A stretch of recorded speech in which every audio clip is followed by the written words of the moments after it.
প্রিজ সেগমেন্টে চলে যেতে চাই, যেখানে আপনাদের করা প্রশ্নের উত্তর দিয়ে থাকে। আমরা সরাসরি চলে যেতে চাই প্রশ্নে। টিএম আবুল কাশেম বলছেন সাকিব যদি ফিরেন তবে সাকিব কি শুধু অ্যাওয়ে সিরিজগুলোতে খেলবে নাকি হোম সিরিজেও খেলবে? মানে গুরুত্বপূর্ণ টপিক বা সবচেয়ে বেশি আলোচিত টপিক এখন বাংলাদেশের ক্রিকেটে, যে টি-20 সিরিজের চেয়েও আমার মনে হচ্ছে মাঝে মধ্যে বেশি আলোচনা হয়ে যাচ্ছে যে সাকিব আল হাসান কি আবার খেলতে পারবেন কিনা। তবে দর্শকরা হয়তো এই কথা শুনে একটু আশা হতে হবে। আমার মনে হয় না সাকিব আল হাসান আর আন্তর্জাতিক ক্রিকেট বাংলাদেশের জার্সিতে খেলতে পারবে।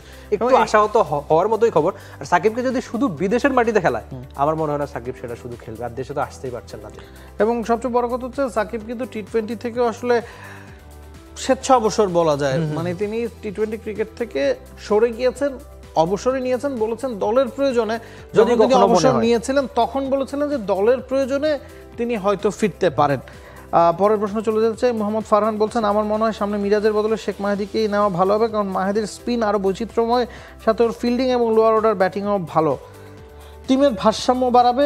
আপনাদের কি মনে হয়? আমার মিরাজের ব্যাপারে মনে হচ্ছে যে বাংলাদেশ দলের বেশিরভাগ প্রবলেম ওই মিরাজের কে ঘিরেই আবর্তিত হচ্ছে। তার ব্যাটিং পজিশনের জন্য ব্যাটিং অর্ডারটা ঠিক থাকছে না, তাকে একটা ফিক্সড রোল দেওয়া উচিত, যেটা আমি প্রতিটা শোতে আসলে কম বেশি বলছি। তবে টি-20 দলে শেখ মাহেদীর চেয়ে মিরাজকে আমার মনে হয় না যে এগিয়ে রাখা উচিত। বিশেষ করে মিরাজকে আপনি ওই খুব বেশি বল, বিশেষ করে 15 বলে 16 রান, 15 বলে 16-17 রান, তো এই রোলটা প্লে করার জন্য আসলে টি-20তে মিডল ওভারে খুব বেশি দরকার হয় না। আর এর জন্য শামীম হোসেন পাটোয়ারি, আপনি চিন্তা করেন যে প্রথম ম্যাচে মিরাজ কটা বল বেশি খেয়েছেন বলে শামীম হোসেন পাটোয়ারি একদম 9 বল খেলেছিলেন। হ্যাঁ, মানে 9 বল থাকতে নেমেছিলেন। হ্যাঁ, মানে একদম শেষের দিকে তিনি এসেছেন। আর পরের ম্যাচটাতে মিরাজ খুব দ্রুত আউট হওয়াতে শামীম হোসেন পাটোয়ারি অনেক দ্রুত এসেছেন এবং বেশ দ্রুত প্রায় 170 স্ট্রাইক রেটের মতো রান তুলে বাংলাদেশ কিন্তু ওই পুঁজিটা এনে দিয়েছেন। তার মানে আমি অন্তত নিজে বিশ্বাস করি যে টি-20তে শেখ মেহেদী হাসান মিরাজের চেয়ে এগিয়ে থাকবে। পরের কমেন্টটা করেছেন জাকির হোসেন সাগর, তিনি বলছেন ইন্টারন্যাশনাল প্লেয়ার তাওহিদ হৃদয় হঠাৎ কি কারণে এতটা ফ্লপ, তার কি উচিত শান্ত থেকে ব্যাটিং পরামর্শ নেওয়া?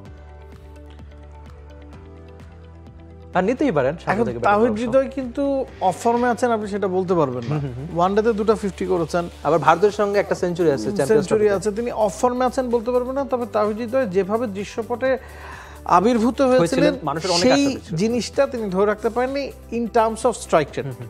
এবং স্ট্রাইক রেটে তাকে আমরা দেখেছি যে বাংলাদেশ দলে টি-20 ক্রিকেটের ভবিষ্যৎ ক্রিকেটার বলতে আমরা তাওহিদ হৃদয়কে বুঝতাম যে তিনি ওই ফরম্যাটের ক্রিকেটটা খুব মানানসই স্টাইলে খেলেন। তবে ইদানিং ওয়ানডে বা টি-20 দুটো জায়গাতেই তার স্ট্রাইক রেট অনেক ড্রপ করেছে, সে কারণে আসলে এটা মনে হচ্ছে। তবে রানে তিনি নাই, এটা বললে আসলে ভুল হবে।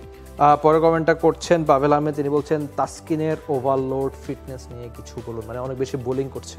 আমার কাছে মনে হয় না যে অনেক বেশি বোলিং করছেন, কারণ তিনি তো ইনজুরিতে পড়ছেন, আবার কামব্যাক করছেন এবং প্রচণ্ড পরিশ্রম করেই কামব্যাক করছেন। তাকে 3 ফরম্যাটেই বাংলাদেশ যখন সুযোগ পাচ্ছে খেলাচ্ছে।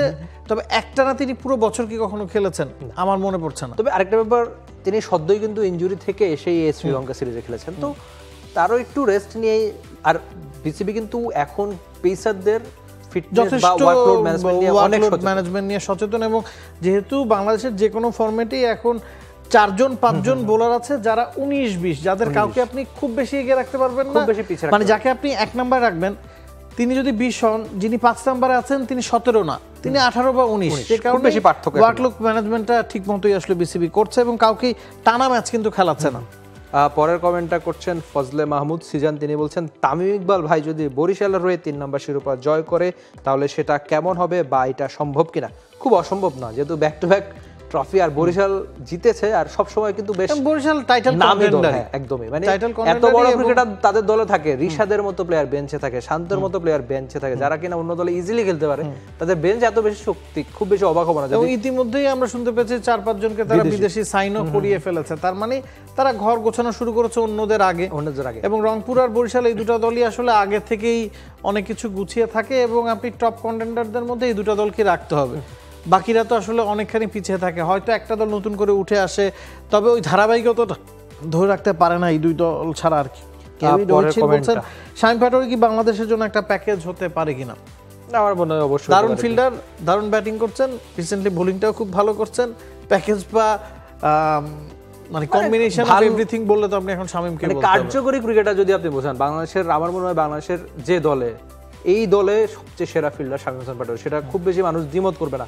আর ব্যাটিংটা খুব বেশি খারাপ করে না, ওয়ানডেতে হয়তো ওই শামীম হোসেন পাটোয়ারি, কিন্তু আপনি যদি সবশেষ ঢাকা লিগের কথা আপনি নিজে খুব কাছ থেকে দেখেছেন ম্যাচগুলো, শামীম হোসেন পাটোয়ারি দারুণ সব ইনিংস খেলেছেন, কিংবা বিপিএল চট্টগ্রামের হয়েও তিনি ভালো করেছেন। হয়তো জাতীয় দলের হয়ে ওই ফর্মটা তিনি ধারাবাহিক না, কিন্তু শ্রীলঙ্কাতেও সিরিজটা খুব একটা খারাপ কাটেনি তার।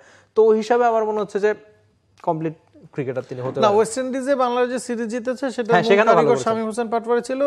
আরব আমিরাত এবং পাকিস্তান সফরটা ভালো যায়নি। এই সিরিজটাও এখনো পর্যন্ত আপনাকে 50-50 নাম্বারই দিতে হবে। এই সিরিজটাও তার ভালো গেছে খুব তা বলতে পারবেন না, খারাপ গেছে এটা তো আপনি বলতে পারবেন না। যথেষ্ট পারফরমেন্স শামীম কিন্তু করেছেন।